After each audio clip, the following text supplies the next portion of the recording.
it's not fair, that limbo. Well, they said they would. And you don't want to rush it, but Right. I mean, every day that passes, we're 195 days. I was just today. going to ask you if you're counting the days. Oh, we are. Yeah, of our healthy. Yeah. Yeah, well, 196, I'm a day up. I'll get out of your shop. Yeah. Maybe just come back into the sun just a wee bit. It's super bright out there. Okay, but yeah. Yeah. And Do you want the ostriches in the background? Yeah, that's what we're hoping for. yeah. Sorry. Sorry. I don't even know. I was just looking at Are what those was. people that just came to visit and they heard? These people, yeah. So we get a lot of people that just drive in, want to do their own pictures, like pictures and chat, and then we chat with them about the birds, and they have some questions. A lot of them take pictures and just take them home, and that they visited. And I mean, how could you not be interested in 9-foot, 350-pound prehistoric animals that are sitting there as a beacon of hope for agricultural sector and the change of mouse culling? So, and their lives are on the chopping block, so it's become emotional for a lot of people that visit as well, because these ostriches deserve the right to live. And, Wait, I don't want to get you going without. Are we rolling? We are. Oh, Okay, okay. yeah. All right, let me My know. job. I always assume you're doing your job. I know, That's I know. why. I'm yeah. not. I'm like I should ask if he's rolling. Okay. But I think though he wanted you to stay in the sun. Right Sorry, there's fine. Katie. Okay. Yeah. Sorry, I have a message.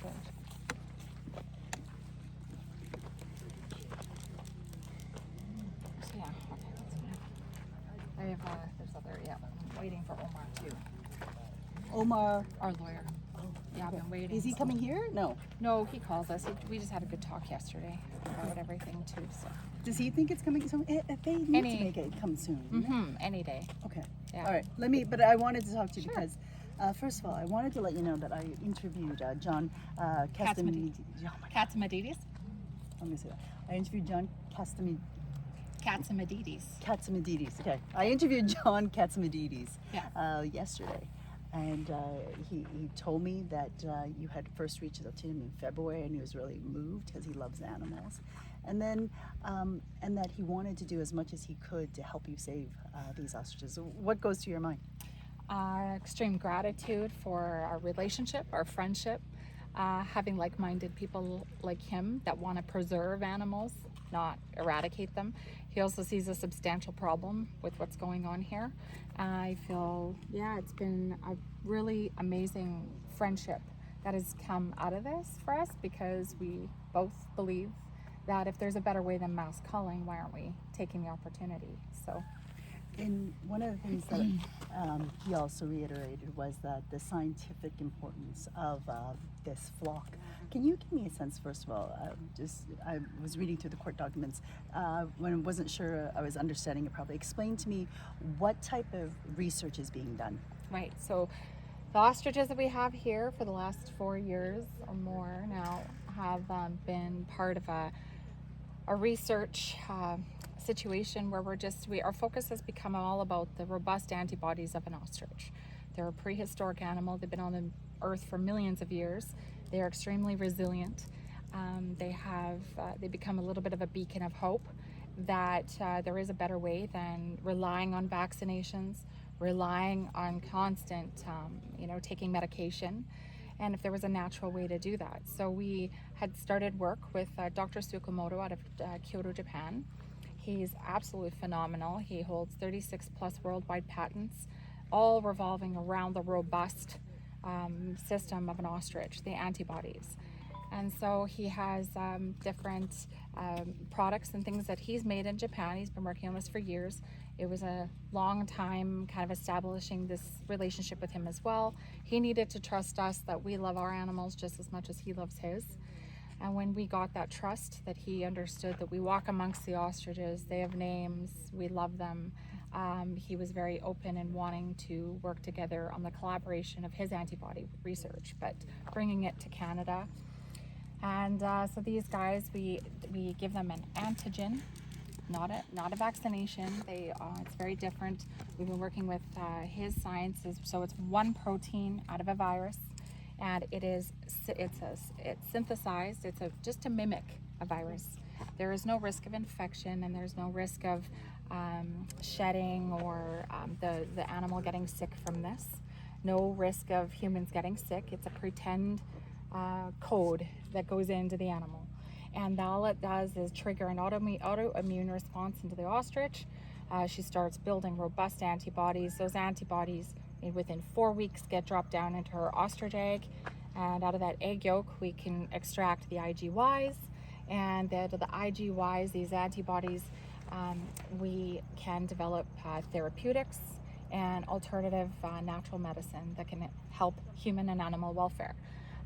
The same amount, which we use chicken antibodies every day in the world, and we have for many years, and the same amount of an antigen that is given to a chicken to get those antibodies, the same amount that's given to a chicken is given to a 350-pound ostrich. So it's very, you can tell it's very little. And these ostriches, one ostrich egg is equivalent to 100 chicken eggs worth of antibodies. So you can tell that power in their immune system, their antibodies are so powerful, and they offer an alternative.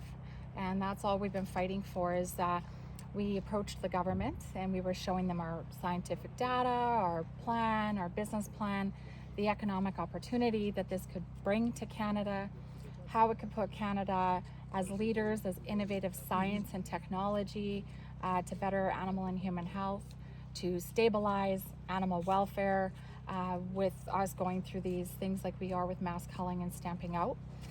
We're seeing the eradication of millions of animals. Farmers are bowing out. We're starting to see the loss of farmers, because no farmer wants to consistently go through the process of seeing the animals that, doesn't matter if they're used for meat, and it doesn't matter if they're used for something else or they're your pets. Farmers put their blood, sweat, and tears into their animals, and it is true. So if there was another way that we could protect our farmers, our agricultural sector, why aren't we using it?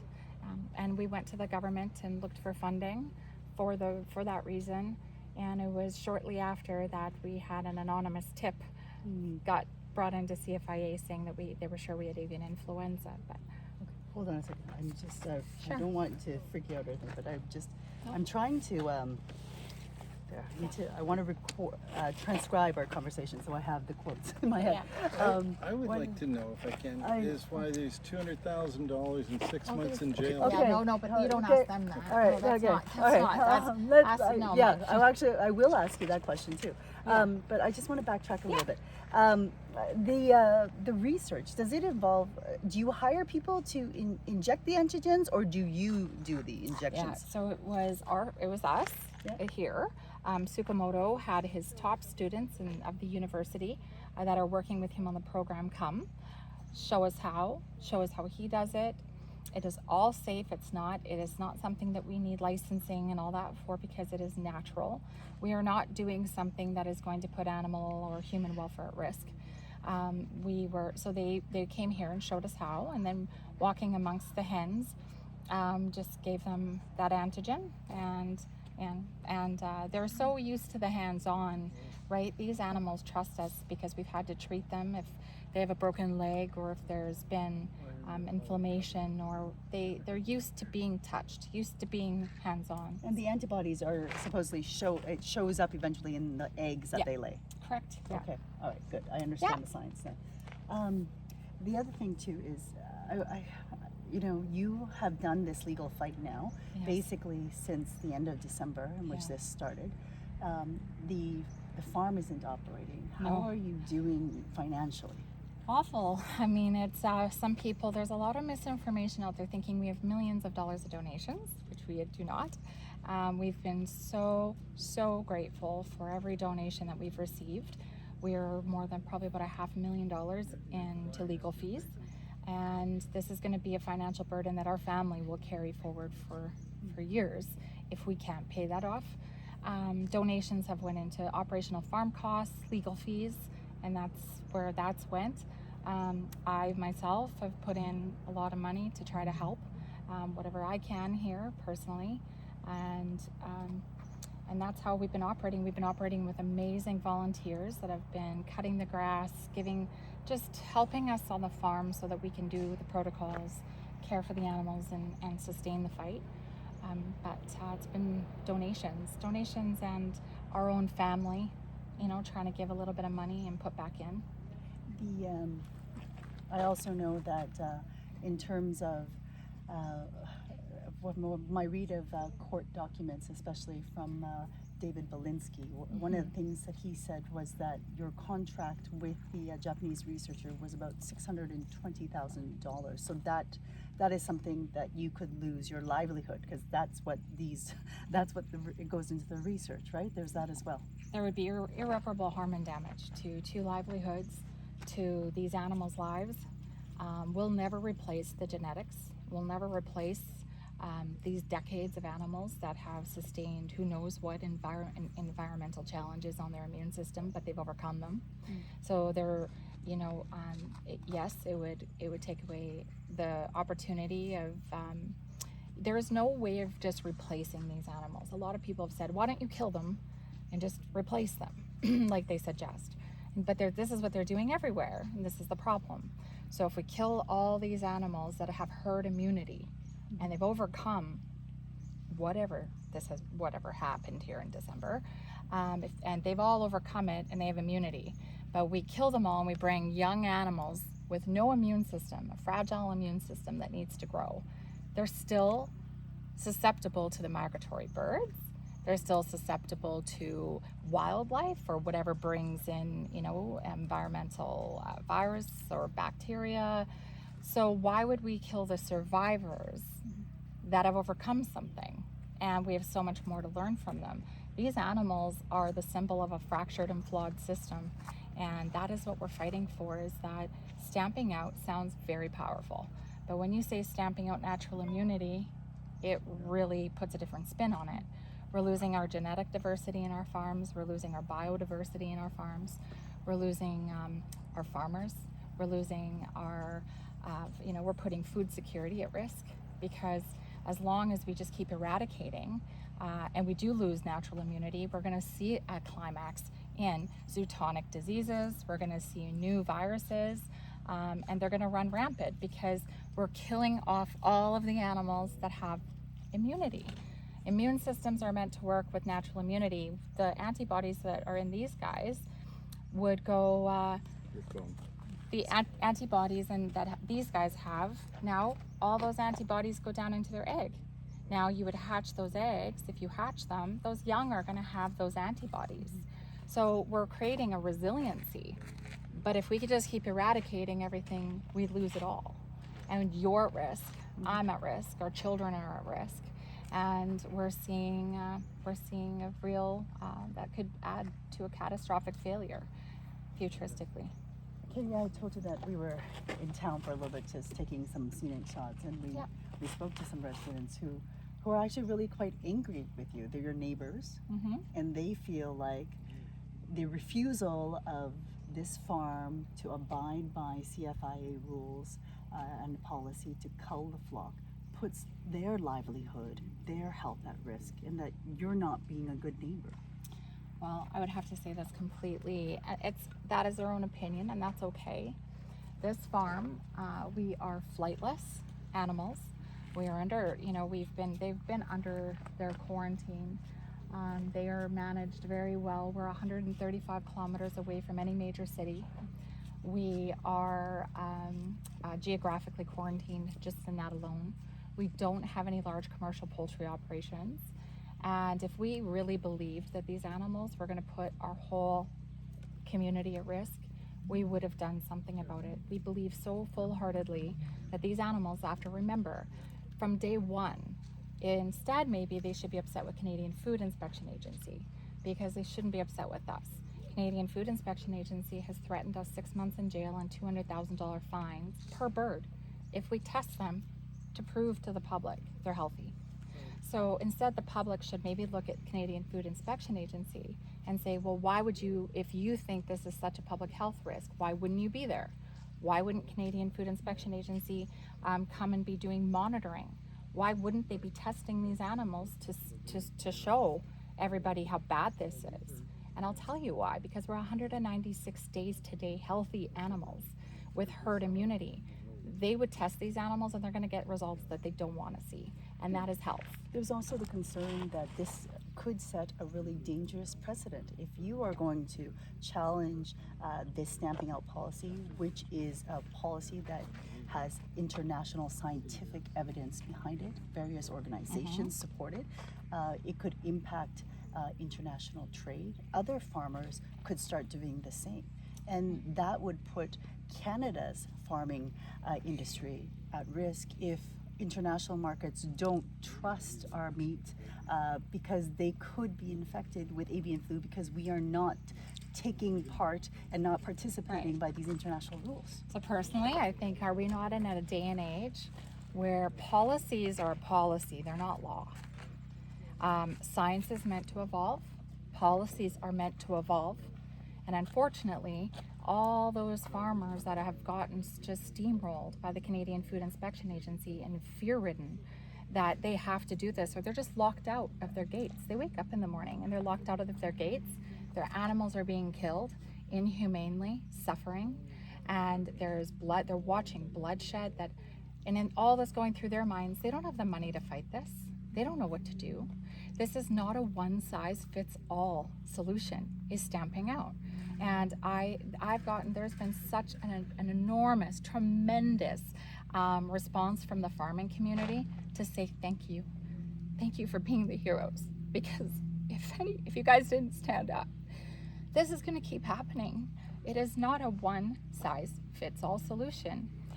Trading partner policies, have we stopped trading because these ostriches have been sick? No, we haven't. And our trading partner. Some countries have banned BC poultry. Right? But our trading partner, our largest trading partner, said stop. We see the value in these animals. Our largest trading partner said we want to collaborate with Canada. Our largest trading partner said we will take them. Our largest trading partner, their voice should mean something. So, and that's being ignored. We are in our own trading zone. Canada split off into trading zones. We are in our own trading zone with this farm here. If you look at the demographics in the trading zones, and we are in constant communication with RFK and Dr. Oz, and they're saying, slow down, stop. So that's our largest trading partner. Our feet are dug, our heels are dug hard firmly into the ground. We see a fractured and flawed system. And we want to work with the industries. We're offering opportunity to the poultry industry. We have the ability to save their chickens from constant mass culling, to do with their fogging programs of the antibodies, adding antibodies into their barns instead of CO2 gas. What would you choose? CO2 gas or antibodies? There's also concerns that in the past you did not report the deaths and diseased birds. Yeah. And that's part of why you have been fined $20,000. That's false. That's what the court documents say. No, that's not what the court documents, affidavits and stuff, but that's false. That's false. Okay. That's false. We've reported our deaths. We have disposed of them absolutely properly. This is at the very beginning of this in 2024, in December. Pseudomonas bacteria is not a reportable disease or a reportable thing. We had the similar symptoms back in 2020, and this was completely similar to Pseudomonas bacteria. We did our due diligence. Our vet was called. We have the FOIs. We have everything that proves the call logs between us and Canadian Food Inspection Agency. We did our due diligence. We welcomed them on the farm to test. They've requested 2 deceased animals. And at that same time, we asked them, will you test our healthy animals, which was way more than 3/4 of our farm? And they said no. Why? Would you test our recovered animals? No. Why? Why are Your neighbors also say that they saw bird carcasses for a long time, for many days and sometimes even weeks, that were not buried. So I'm going to answer this with one answer, and that's hearsay. That's false. That's hearsay. But these are neighbors who border your property. So do you ever think that a neighbor might be disgruntled, or you might not have? We've been dealing with a lot of that. There's one neighbor that is a huge problem here. who has animals herself. And there's animals less than 1 kilometer, chickens, ducks, everything, less than 1 kilometer down our road. Canadian Food Inspection Agency hasn't tested their animals. They have, if they were so concerned. Lois, our neighbor, if you'd like to, our neighbors, not here, she's across the road, is constantly aggravating and rude. She trespasses, and she's just taking pictures of our birds, and she's taking pictures of us doing chores. Could you imagine how that They would make also you feel intimidated by the people who you call are volunteers who are helping you Yeah. stand as security. And what they're telling me is that their residents, they live here, that their concerns should also be taken into account. But Yeah. So our volunteers and everybody who has come here to support on this farm has been nothing but kind. They've picked people up when they've needed a ride. They've helped somebody do yard work. We have people helping other people in town. We've went to town and we support the store. We have, this farm has been nothing, and everybody here has been nothing but kind. And so if that's my take on it, if that's hearsay, but I have to tell you right now that there's way more people that have been here that can vouch that we've been nothing but kind, courteous, helpful, and we're standing up to a really good cause. And that's what brought us all together. And it would be really, really awesome to see that the town and the people who you spoke to see what we're fighting for here. It is much bigger. It is for food security, it's for better ways, for getting rid of, changing policy, fixing fractured and flawed systems, and coming together. So I honestly, our family and every person that's been here has been nothing but kind and quiet and courteous, offering beautiful music. We invited the same people that you're speaking to our Farm Aid concert for free and said, come be part of this. Would you like, when we've had food, we've said, come and join us. Come, have a burger. Come and sit with us. Let's talk. The door's always been open. Our hearts have been open. And I can't speak for each individual, but I know that everything we're doing here is right. we expect a decision any day. How do you get through the days waiting for this? Anxiety. We're sitting on the edge of our seats. These lives and these animals are the symbol of fixing a fractured and flawed system. And that's, we are discouraged, but we have hope. We are tired, but we find strength in the people that you talk about that were so bad. Those people that come here and keep offering a handshake or a hug. And they just want to take pictures of what we're fighting for. And all they say is, I get it. That's what gives us strength. And but it's overwhelming. It's been tiring. To have an agency that is just, at one point they said, we will come with no notice whenever we want, and we're going to do this however we want. John, How would you feel as a farmer? Yeah. John Cavendidis said something to me. He said, when I said that it's quite possible that your farm could be experiencing financial difficulty because of just how long this fight has gone on, 8 months now, almost, right? Yeah. He said he would do what was necessary to help you, and he would call his friends to open their checkbooks. I haven't never heard that. So that is just the power of love. Genuine people that care, and they see a fractured and flawed system and they want to be part of helping it. I've never heard that. So thank you, John. And thank you to, this was another thing, is mainstream media has, everybody told us, oh, watch out, mainstream media, and they're going to twist it. They're going to twist everything you say. And we've been able to be so proud and tell everybody who's been here that we've had an amazing relationship with mainstream media. Mainstream media has done an incredible job reporting on this. There is two sides always to every story, but this isn't just a fight for us. This is a fight for you, for your family. This is a fight for food security, animals that do not need to die. There's just a better way. There is a better way, and we're fighting for it. That's it. If we could fix the stamping out, and we could stop animals from inhumanely getting killed without testing, and we could offer farms diagnostic tools, and with antibodies, we can create diagnostic tools for farmers to do on their own and create a better way. Why aren't we doing it? And that's what we're fighting for. Good.